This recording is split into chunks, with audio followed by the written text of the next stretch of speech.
तो नेक्स्ट जो psychometric process को लेकर हम लोग डिस्कस करेंगे वो है सेंसिबल कूलिंग।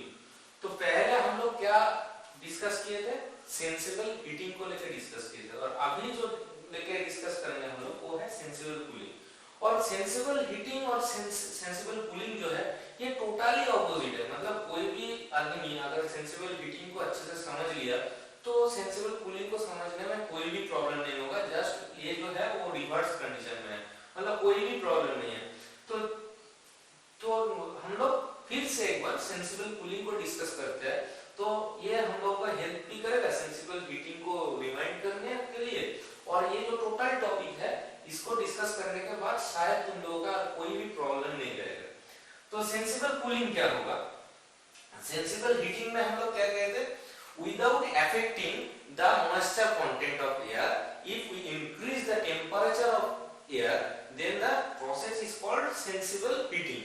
और सेंसिबल कूलिंग का मतलब सेम ही है, जस्ट हम लोगों को क्या करना है, टेम्परेचर ऑफ द एयर को इंक्रीज किया था सेंसिबल हीटिंग में, और सेंसिबल कूलिंग में उसको हम लोग डिक्रीज करेंगे।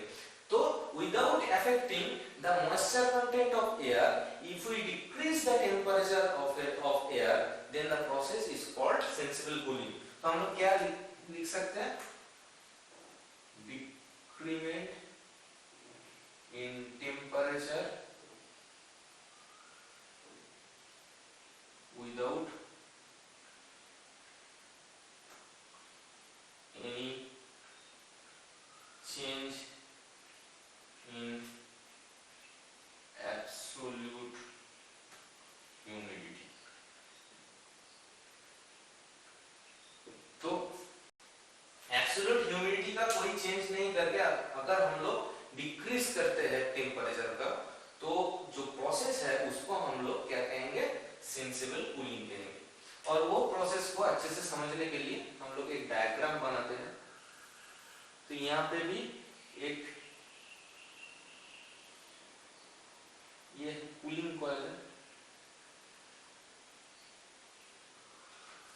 और ये एक कूलर है जो क्या करेगा, कूल करेगा। पहले क्या था, हीटर था जो हीट करता है, और कूलर जो है वो कूल करेगा। और यहाँ पे क्या है, एयर इन, और यहाँ पे हो रहा है एयर एग्जिट।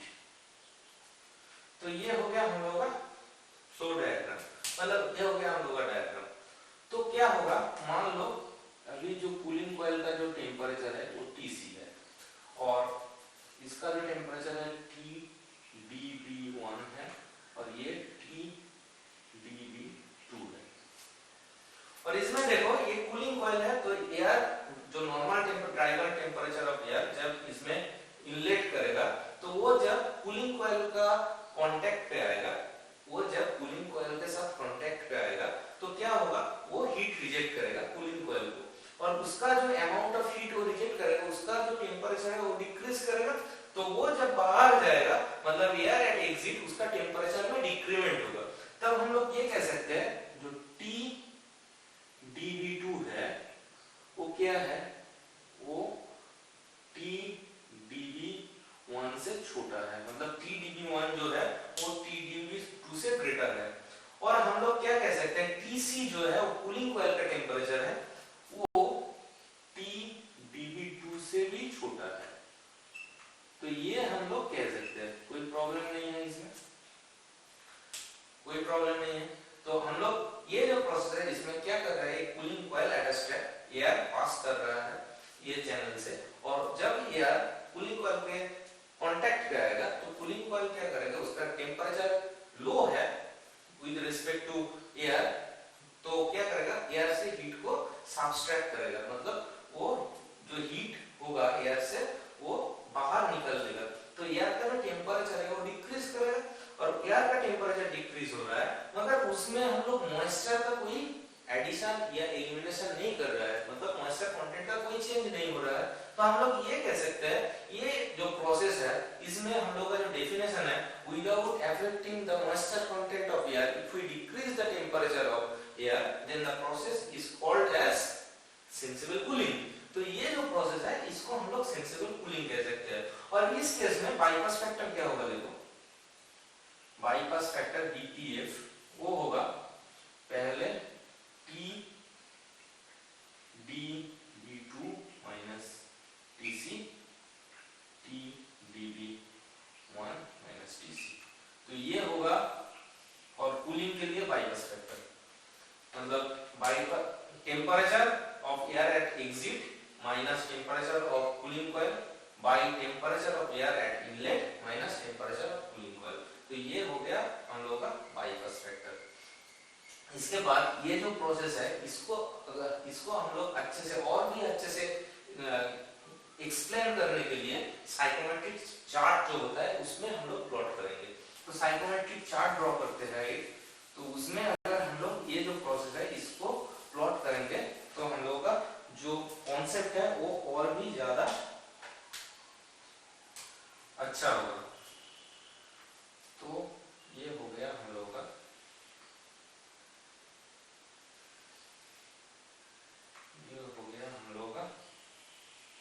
Psychometric chart. और ये जो डायरेक्शन है यहाँ पे ड्राई बल्ब टेम्परेचर होता है। हमेशा ये सब छोटा छोटा चीज याद रखना है। ये ड्राई बल्ब टेम्परेचर लाइन है, ये जो कार्ब लाइन है इसके ऊपर जो स्केल रहता है ये वेट पर टेम्परेचर का स्केल है। और ये जो सेम स्केल में हम लोग ड्यू पॉइंट टेम्परेचर भी प्लॉट करते हैं। और ये जो वर्टिकल स्केल है इसको हम लोग स्पेसिफिक ह्यूमिडिटी का स्केल कहते हैं। और इसमें हम लोग स्पेसिफिक ह्यूमिडिटी को देखते हैं। तो स्पेसिफिक ह्यूमिडिटी ये स्केल में प्लॉट होता है। तो ये है W का मतलब है kg पर kg of dry air, kg पर kg ऑफ ड्राई एयर। अगर ये अपवर्ड डायरेक्शन में जाएगा इसका मतलब है मॉइस्चर कंटेंट इंक्रीज कर रहा है। ये अगर डाउनवर्ड डायरेक्शन में जाएगा इसका मतलब इसका जो मॉइस्चर कंटेंट है वो डिक्रीज कर रहा है। As simple as that. तो अभी हम लोग क्या करेंगे, अभी हम लोग TdB1 जो है, मान लो TdB1 है, TdB1 जो है ये पोजीशन में है। तो मैंने पहले भी जब सेंसिबल हीट कूलिंग को लेकर डिस्कस किए थे तो कोई भी प्रोसेस मतलब कोई भी एयर कंडीशन को प्लॉट करने के लिए मिनिमम दो जो पैरामीटर है उसको हमको जानना ही है। कोई भी दो पैरामीटर अगर हम लोग को पता है तो हम लोग इजीली उसको प्लॉट कर सकते हैं। तो मान लो यहाँ पे वेट पर टेम्परेचर भी गिवन है, यहाँ पे जो वेट पर टेम्परेचर है TWB1 वो भी गिवन है। और यहाँ पे एक स्केल रहता है जो कि एंथैल्पी स्केल है।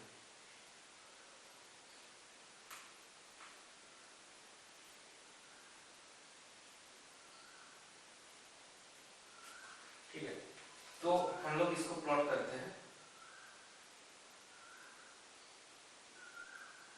तो ये जो पॉइंट आ गया हम लोग का, ये हो गया हम लोग का नंबर 1। तो नंबर 1 पॉइंट में एयर का condition at inlet number 1 point पे है। और हम लोग क्या करेंगे, इसके साथ इसका जो मॉइस्चर कंटेंट या स्पेसिफिक ह्यूमिडिटी है वो भी हम लोग देख लिया। तो जो प्रोसेस है इसमें ह्यूमिडिटी का कोई चेंज नहीं होगा, मतलब एब्सोल्यूट ह्यूमिडिटी का कोई चेंज नहीं हो रहा है। इसमें क्या हो रहा है, एब्सोल्यूट ह्यूमिडिटी का कोई चेंज नहीं हो रहा है। मगर अभी देखो TdB2 मतलब एयर एट एग्जिट TdB2 है, उसका मतलब है ये जो है ये लाइन सेम ही रहेगा क्योंकि ये दोनों का ह्यूमिडिटी एब्सोल्यूट ह्यूमिडिटी जो है वो सेम होगा। सो 1 सो 2 सो 1 से 2 तक जो प्रोसेस है, 1 से 2 तक जो प्रोसेस है इसको हम लोग क्या कहेंगे, 1 से 2 तक जो प्रोसेस है इसको हम लोग कहेंगे सेंसिबल कूलिंग, क्योंकि इसमें ड्राई बल्ब जो टेम्परेचर है उसमें डिक्रीमेंट हो रहा है मगर जो मॉइस्चर कंटेंट या एब्सोल्यूट ह्यूमिडिटी है वो कांस्टेंट है। तो इसको हम लोग क्या कह सकते हैं, सेंसिबल कूलिंग कह सकते हैं। और कितना हीट इससे सब्सट्रैक्ट हो रहा है, मतलब एयर से कितना हीट बाहर जा रहा है, मतलब कितना कूलिंग इफेक्ट है, इसको भी हम लोग कैलकुलेट कर सकते हैं। कैसे, ये वेट पर टेम्परेचर है एट एग्जिट, तो उसको थोड़ा एक्सटेंड करना है तो वो जाके एंथैल्पी स्केल में अपना H2 का जो वैल्यू है वो होगा और H1 को भी थोड़ा सा एक्सटेंड करना है, तो वो भी H1 का वैल्यू देगा। तो करना क्या है, कितना हीट एक्सट्रैक्ट किया है, तो m H1 माइनस H2 अगर हम लोग करेंगे तो कितना हीट इसमें एक्सट्रैक्ट हुआ है वो हम लोग का आ जाएगा किलो जूल में। तो ये हो गया अपना सेंसिबल कूलिंग। और एक बात हम लोग सेंसिबल हीटिंग में नहीं कहते, तो क्या वो बात क्या है, 1 से 2 तक यहाँ पे देखो ड्राई बल्ब जो टेम्परेचर है वो डिक्रीज कर रहा है। ड्राई बल्ब टेम्परेचर जो है वो एक्स एक्सिस में, वो अगर राइटवर्ड डायरेक्शन में ट्रैवल करेगा मतलब इंक्रीज कर रहा है, वो अगर लेफ्ट हैंड डायरेक्शन में ट्रैवल करेगा मतलब डिक्रीज कर रहा है। तो क्या है 1 से 2 तक वो लेफ्ट वाट डायरेक्शन में ट्रैवल कर रहा है। इसका मतलब क्या है, इसका मतलब उसका ड्राई बल्ब टेम्परेचर लो हो रहा है, और उसके साथ साथ क्या हो रहा है, उसका जो स्पेसिफिक ह्यूमिडिटी है, उसका जो स्पेसिफिक ह्यूमिडिटी है वो कांस्टेंट है, और उसका जो वेट बल्ब टेम्परेचर एट 1 पे था वो भी लो हो रहा है, क्योंकि उसका ड्राई बल्ब अगर लो होगा तो वेट बल्ब भी लो होगा ही। और उसके साथ साथ हम लोग ये भी कह सकते हैं जो रिलेटिव ह्यूमिडिटी जो है वो नंबर 1 पॉइंट से जो कर्व लाइन ऐसे था, उसका जो रिलेटिव ह्यूमिडिटी था, और अभी क्या है, अभी ऐसे है। तो रिलेटिव ह्यूमिडिटी जो सबसे ऊपर वाला कर्व लाइन होता है इसमें 100 होता है, इसमें 80 होता है, मतलब मैक्सिमम यहाँ पे होता है, उसके बाद डिक्रीज करता है। तो हम लोग ये कह सकते हैं सेंसिबल कूलिंग में रिलेटिव ह्यूमिडिटी 1 से 2 तक गया, मतलब उसका रिलेटिव ह्यूमिडिटी इंक्रीज किया। तो अगर हम लोग कोई भी प्रोसेस को मतलब सेंसिबल कूलिंग करते हैं तो उसका एब्सोल्यूट ह्यूमिडिटी कांस्टेंट रहता है। सेंसिबल कूलिंग करते हैं तो एब्सोल्यूट ह्यूमिडिटी कांस्टेंट रहता है, मगर उसका जो रिलेटिव ह्यूमिडिटी है मतलब फाई है, वो क्या करेगा, वो इंक्रीज करेगा, increases will increase। Relative humidity जो है वो अपना सेंसिबल कूलिंग में इंक्रीज करता है। और सेंसिबल हीटिंग जो है वो जब हम लोग पहले जो लेक्चर था उसमें डिस्कस किए थे, उसमें हम लोग ये पॉइंट को छोड़ के गए थे, रिलेटिव ह्यूमिडिटी को छोड़ के गए थे। तो हम लोग सेंसिबल हीटिंग में क्या हुआ था, ड्राई बल्ब टेम्परेचर का इंक्रीमेंट हुआ था, वेट बल्ब टेम्परेचर का इंक्रीमेंट हुआ था। तो क्या था, ये 1 से 2 तक ट्रैवल किया, और पिछले जो एग्जांपल था उसमें 1 से 2 तक ट्रैवल किया था, तो उसमें क्या था, रिलेटिव ह्यूमिडिटी का डिक्रीमेंट हुआ था।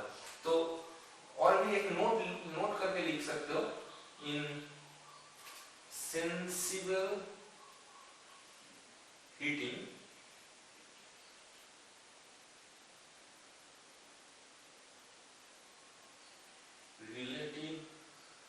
relative humidity will decrease।